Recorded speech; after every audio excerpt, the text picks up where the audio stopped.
Tell me about you. What were you going through, sir?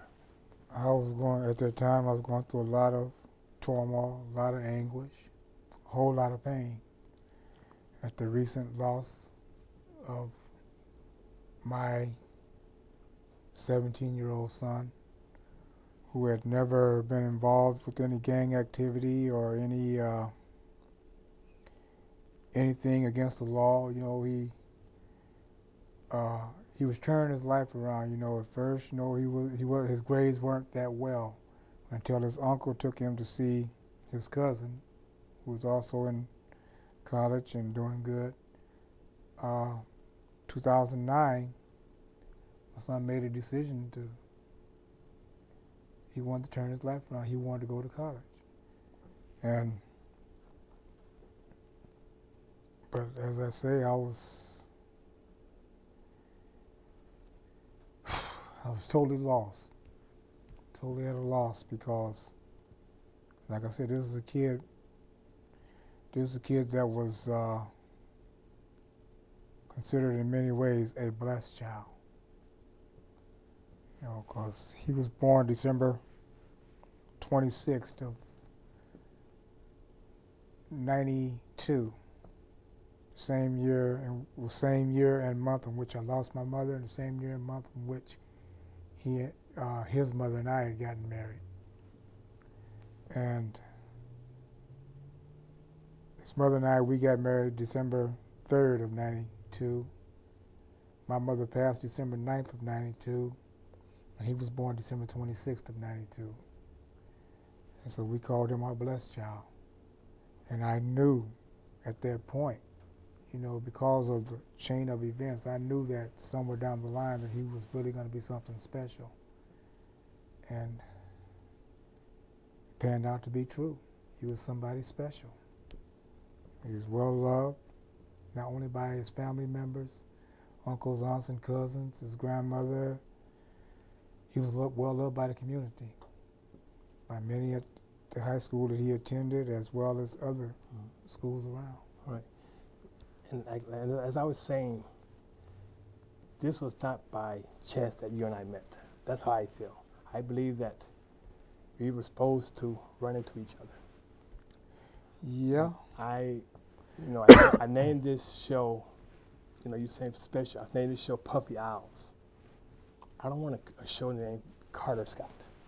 It's the Puffy Owl Show. Tell your story.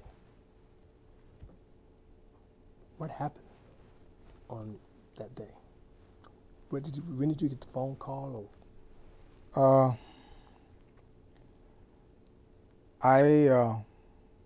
had picked up my daughter over on the east side of Stockton, and we took her to Food for Less, her and a lady that she was staying with, to get some groceries. What was your daughter's name? April Grounds. And while they were in there, I decided, I was going to cook some steak that night, so I decided I'd get a little extra to go along with the meal. And they had beat me out of the store, and so my daughter, April, she came back in, and just as I was at the the checkout stand, and the young lady that rung me up, while she was ringing me up, I received a phone call, because I was supposed to be going to pick up my auntie, which was in St. Joseph.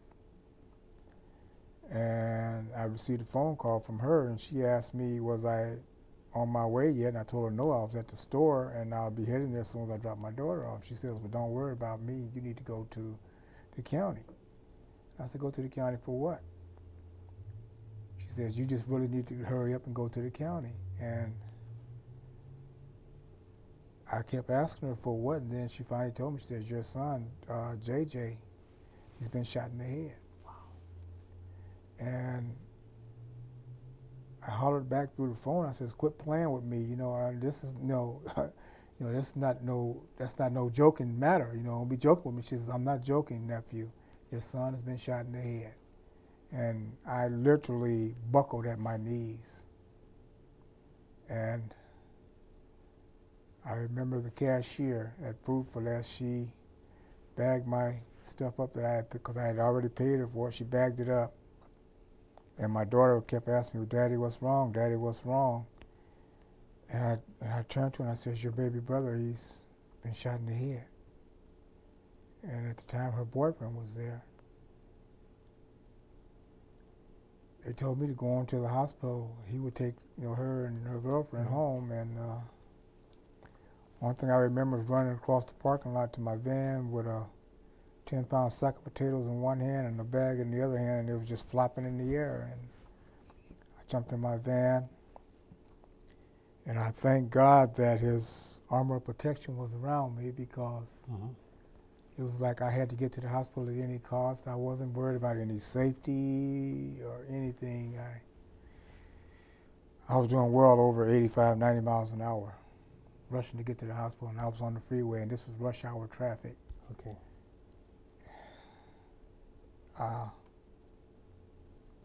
Once I got to the hospital, it was a young lady standing downstairs. She asked me, was I there for JJ? And I said yes, and she directed me to where the family was. I went up there, and sure enough, it was my baby. It was a while before they would let us see him.